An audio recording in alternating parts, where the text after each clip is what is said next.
sé cuál de las dos es más boliviana y original. Vive en el mundo. Vive en el mundo.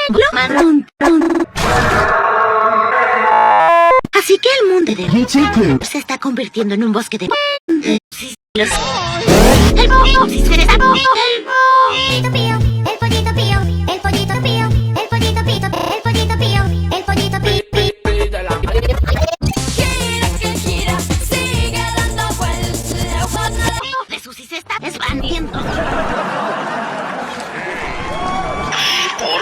¡Increíble! Eduardo.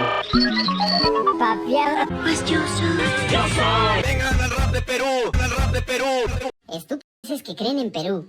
Parte 2. Chucha, que mano, la verdad es que Zetaquel fue el mejor Cooper de su generación y además consiguió revivir el server de la FIFUPO de huevón. ¿Quién chucha podría lograr eso sin duda un gran logro? Chucha debería ponerlo en su currículum de huevón, huevón, Vamos a Amazon, matarile al maricón.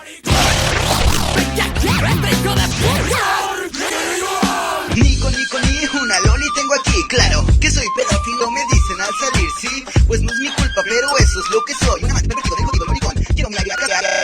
Mucha polémica, ¿no creen?